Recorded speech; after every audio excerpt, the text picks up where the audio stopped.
இப்ப அரசு ஊழியர்கள் அப்படின்னா இப்ப நம்ம கல்லூரிகள்ல பணியாற்றக்கூடிய பேராசிரியர்களாக இருந்தாலும் சரி, சாதாரண ஓட்டுநர், நடத்துனர் உள்ளிட்ட எந்த விதமான பணிகளை செய்யக்கூடியவர்களாக இருந்தாலும் சரி, அவங்க ஒரு குறிப்பிட்ட வயசுக்கு அப்புறம், முன்னாடி எல்லாம் 55 இருந்தது, 56 ஆச்சு, இப்ப 60 வயசு அப்படின்னு இருக்கு.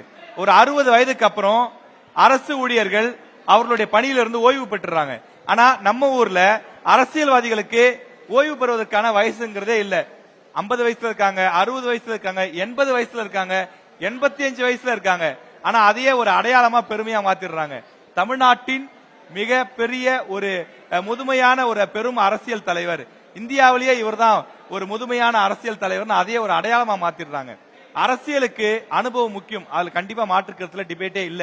ஆனால் அரசியல்ல ஓய்வு பெறத்துக்கு ஒரு வயசு வேணும்னு நினைக்கிறீங்களா? அது எந்த வயசா இருக்கணும்? ஏன் வயசானவங்க அரசியல் இருக்க வேணாம்னு ஃபீல் பண்றீங்கன்னா ஏன்?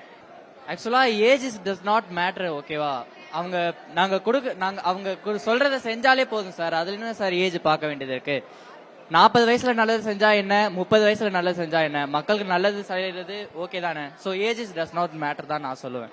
Age does not matter, but இருந்தாலும் உங்களுக்கான அனுபவம் இருக்கு, எல்லாம் ஓகே. ஆனா இளைஞர்கள் அரசியலுக்கு வரணுமா? இளைஞர்கள் அரசியலுக்கு வரணுமா வேணாமா? இளைஞர்களும் அரசியலுக்கு வரணும், அவங்களுக்கும் வாய்ப்பு கொடுக்கணும் தான் சார் நான் சொல்றேன். அப்படி வாய்ப்பு வேணும் அப்படின்னா இருக்கிறவங்க இருந்துகிட்டே இருந்தாங்கன்னா கரெக்டா இருக்குமா?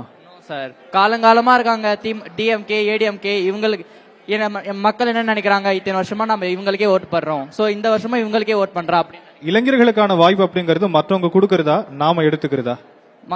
இளைஞருக்கான வாய்ப்பு அப்படிங்கறது அரசியல்ல ஈடுபாடு இருக்கு இல்லையா, அரசியலுக்குள்ள வரணும் அப்படின்னு இருக்குல்ல, அதை நாமளா எடுத்துக்கிறதா, அவங்க கொடுக்கறதா? நாமளா எடுத்துக்கிறது தான் சார். ஏன்னா இளைஞர்கள் கேள்வி புரிஞ்சுச்சுல, பதில் நீங்களே சொல்லிட்டீங்களா? புரிஞ்சுச்சுல, டன். இதுதான் கேள்வி பதில். இப்போ பொலிட்டீஷியனுக்கு ஏஜ் நீங்க சொல்றீங்க அதிகமா இருக்குது, அதனால அவங்களுக்கு ஓய்வு கொடுக்கணும் அப்படின்னு சொல்றீங்க. யங்ஸ்டர்ஸ் இதுக்கு முன்னாடி விஜய் அண்ணா வரதுக்கு முன்னாடி யங்ஸ்டர்ஸ் யாரும் பொலிட்டிக்கலே இல்ல, அதான் அரசியல்லே இல்ல. இப்ப விஜய் அண்ணா வந்தோடனே இளைஞர்கள்லாம் எல்லாரும் அரசியல் பத்தி நிறைய பேச ஆரம்பிச்சிட்டாங்க.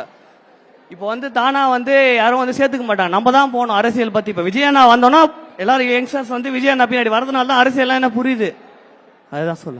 Okay, ton. கேர்ள்ஸ்ல யார் ரெடியா இருக்கீங்க பேசுறதுக்கு? அஸ்னி எங்க சைடுல இருக்காங்க, இங்க அவங்களோட கருத்தை சொல்றதுக்கு வாங்க. அரசியலுக்கு ரிட்டையர்மெண்ட் வேணும்க்கா.